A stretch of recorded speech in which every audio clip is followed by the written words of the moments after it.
여러분 안녕하세요, 류입니다. 오늘은 여러분들에게 제가 몇 가지 여러분들이 놓치고 있는 것들에 관해서 얘기를 하려고 영상을 만들었어요. 여러분, 일본어를 익히실 때 아마 대부분의 분들이 나는 회화도 열심히 해서 잘할 거야 라는 생각을 가지고 일본어로 공부하실 거예요. 그렇다면 우리가 회화를 할 때 신경 써야 되는 요소, 우리가 열심히 연습해야 되는 요소는 도대체 무엇일까요?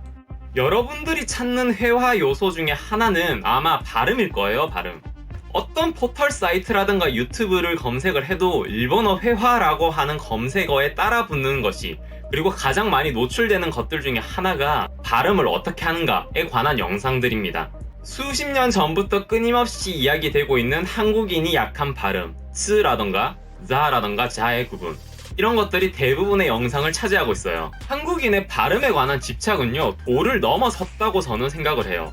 비단 영어뿐만이 아니라 일본어에서도 이 현상은 마찬가지여서 학습을 바라는 학습자도, 그리고 가르침을 주는 선생님도 발음에 관해서는 굉장히 많은 컨텐츠를 만들어내고 소모하고 있지만은 정작 발음 외적인 요소에 관해서는 그 누구도 중요성을 언급하지도 않고 강의를 만들 생각조차 하지 않고 있습니다. 여기서 제가 말하는 발음 외적이란 것은 박자 감각이라거나 단어 단위의 악센트, 문장 단위의 억양이라고 하는 문절적인 요소, 즉 여러분들이 글자를 통해서 나타낼 수 있는 요소를 뛰어넘는 요소들을 말을 해요. 여러분들도 기본적으로 외국어 수업을 들으셨을 때 일본어에는 발음과 리듬감, 악센트, 억양이라고 하는 요소들이 존재한다는 것은 어디선가 한 번쯤은 들어봤었을 거예요. 그런데 그 누구도 그 부분들, 발음 외적인 부분들에 관해서 여러분들에게 수업을 진행해 주시거나 이것들이 너무너무 중요하니까 여러분들이 주의 깊게 공부해야 된다고 말을 해주시는 분들은 없었을 겁니다. 왜냐하면은 여러분들이 궁금해 하지도 않으시고요, 정작 JLPT를 볼 때는 그런 것들이 전혀 중요하지 않기 때문이에요. 실질적으로 그 부분에 대해서 강조를 하고 정보를 전달하고 싶어도 그 부분, 즉 리듬이라던가 악센트, 박자 감각 혹은 인토네이션이라고 하는 부분에 대해서 제대로 공부를 한 적이 없고 제대로 모르는 선생님들이 대다수이기 때문에 그냥 대충 넘어가는 케이스가 많습니다. 심지어 국내에서 연구를 하는 연구자 분들조차도 그 수가 적기 때문에 이 현상은 어떻게 보면 당연한 부분이기도 합니다. 하지만 그렇다고 해서 한국에서 관심을 가져야 되는 게 발음에 한정되어서 된다는 소리는 절대로 아닐 거예요. 어떤 분들은 저에게 이런 소리까지 한 적이 있어요.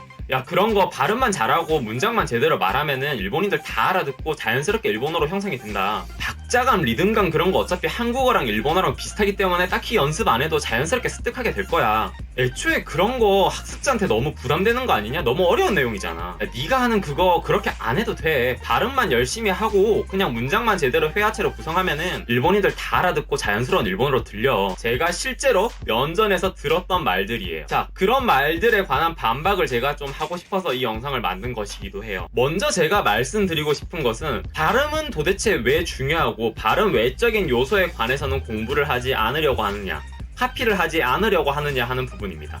제가 지금껏 많은 학습자분들을 봐왔지만은 책에 달려있는 CD라던가 혹은 책에서 다운받으면 된다고 하는 MP3 부록을 제대로 다운받아서 듣고 따라하면서 학습하시는 분들을 거의 본 적이 없어요. 또 드라마를 보시면서 학습하시는 분들 중에서 제대로 보고 리듬감까지 흉내내서 따라하려고 하고 박자 감각이 도대체 어떻게 되는 건지 생각해보면서 따라하시는 분들 거의 본 적이 없습니다. 또 그렇게 공부를 해서 JLPT 1급을 따고 어느 정도 회화가 가능하게 되신 분들이 돌아보면서 말씀하시는 것이, 봐라, 내가 이렇게 했는데도 일본어 회화 잘 된다, 일본인들이 잘한다고 칭찬하더라 라고 합니다. 여러분들은 일본인에게 일본어를 잘한다, 외국인 치고는 일본어를 잘한다 라는 소리를 들은 것이지, 일본어를 정말 자연스럽게 잘한다, 일본인이 듣기에도 부담감 없는 일본어를 정말 자연스럽게 잘 구사한다 라는 평가를 받은 게 아니에요. 이미 그 부분에 관해서는 국내외에서 많은 논문들이 나와 있는 상태입니다. 아무도 찾으려고 하지 않아서 그렇죠. 국내 논문에서는요, 이미 1989년에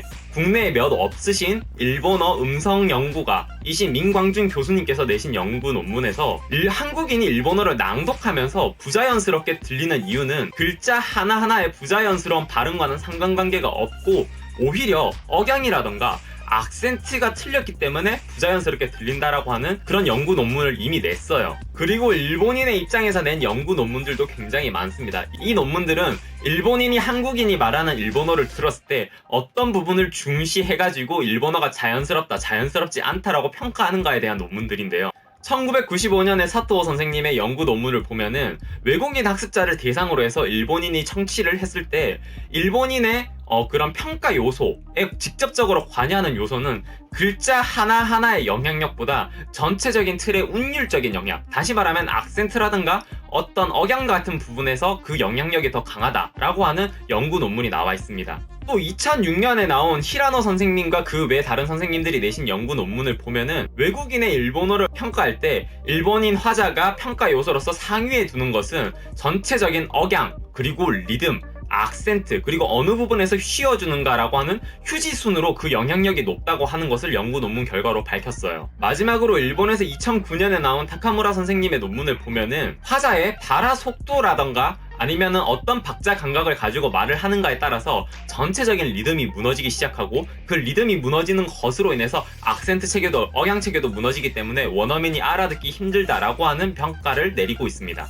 연구 결과들은 아주 옛날부터 지금에 이르기까지 일관적으로 일본인이 듣기에 일본어가 자연스럽고 유창하고 조금 더 쉽게 들을 수 있는 요소는 절대로 발음이 아니라 조금 더 큰 요소들로 이루어져 있다는 것을 알 수 있어요. 자, 이 연구 논문들을 모아놓고 얘기를 하면 어떤 결과를 도출할 수 있을까요? 여러분들이 그토록 중시하고 있는 발음이라고 하는 요소는 실질적으로 일본인에게 그렇게까지 큰 영향력을 주지 않는다는 거예요. 오히려 여러분들의 리듬감이라고 하는 부분이 굉장히 일본어랑 떨어져 있기 때문에 발음이라고 하는 부분이 더 드러나게 된다는 걸 의미합니다. 여러분들이 지금 글자 한 글자 한 글자를 제대로 발음하겠다고 미친듯이 발음 연습하고 있을 때가 아니에요.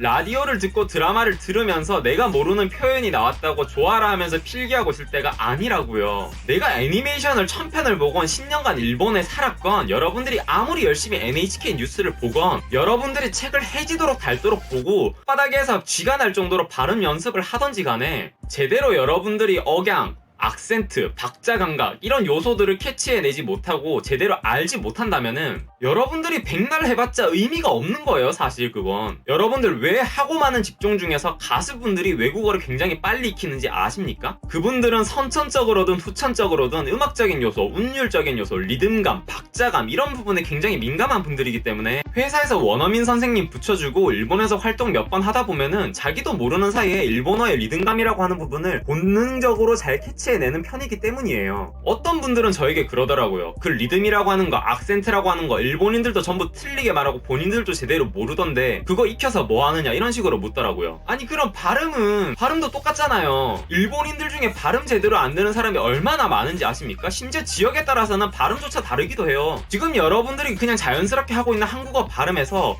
혀를 입천장이 어느 부분에 대는가라고 하는 거를 0. 몇 미리만 바꿔도 다르게 들리는 게 발음이에요. 근데 그걸 핑계랍시고 악센트라든가 억양 공부를 여러분들이 안 하고 공부를 가르쳐 주려고 하는 사람에게 그리고 공부를 열심히 하는 사람에게 바보 같은 짓이라고 여러분들이 말하고 있는 겁니다. 그리고 또 어떤 분들은 이렇게 말해요. 악센트라든가 억양이라고 하는 거 너무 어렵다라고 말합니다. 그게 왜 어려운지 아세요? 여러분들이 자료가 없고 책이 없고 지금까지 접해보지 못했고 쉽게 가르쳐주는 선생님이 없으니까 어려운 겁니다.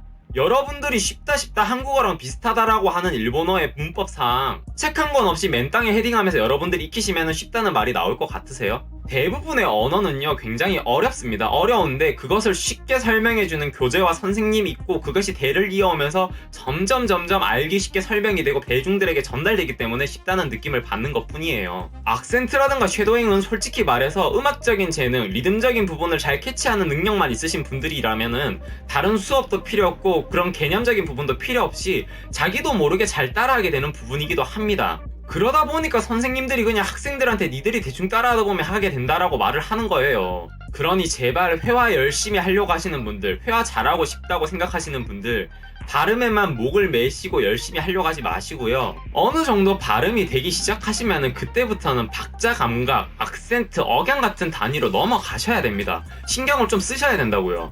난 그런 거 안 해도 잘한다 라고 하시는 분들 있을 수도 있습니다. 제가 아까 전에도 말씀드렸죠. 리듬적인 부분을 얼마만큼 잘 캐치하고 그것들을 잘 실현해내는가의 문제이기 때문에 재능적인 부분도 어느 정도는 관여가 되어 있고 많은 수의 영상 매체를 보시거나 일본 분들과 많이 이야기를 하시면서 그것들을 잘 카피하신 분들은 대단하신 거예요. 그런데 어떻게 봐도 억양이라든가 리듬적인 부분에서 일본어스럽지 않은 것이 티가 나는데도 불구하고 본인의 문제점이 발음에만 있다고 굳게 믿으면서 리듬 공부는 전혀 하지 않고 리듬을 따라하려고 하지 않는 분들은 문제가 있으신 겁니다. 그런 분들에게 악센트라든가 억양 같은 거 공부할 필요 없다라고 말을 하시는 분들도 문제가 있는 거고요. 여러분, 일본어 잘한다, 일본어 정말 자연스럽게 잘한다, 일본어 유창하게 잘한다는 소리가 듣고 싶다면은 그냥 여러분들이 미친듯이 표현을 외우고 발음만 외운다고 될 문제가 아니에요. 지금 드라마 보면서 모르는 표현 한자 건지는 게 문제가 아니고 글자 하나하나 보면서 이 발음인가 저 발음인가 연습하고 있는 그런 문제가 아니라는 거예요. 오늘부터는 드라마 한 편을 보시더라도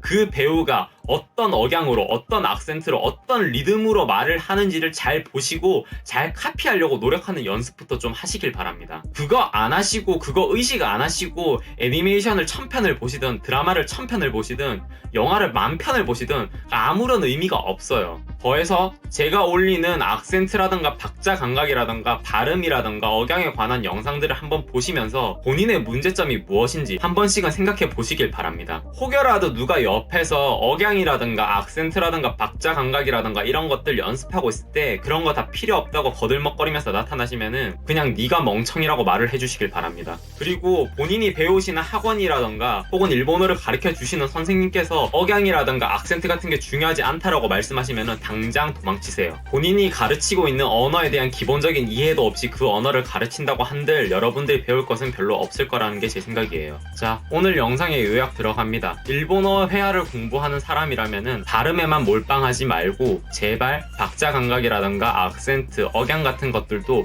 조금이라도 흉내 낼 수 있도록 노력하도록 합시다. 들어주셔서 감사합니다.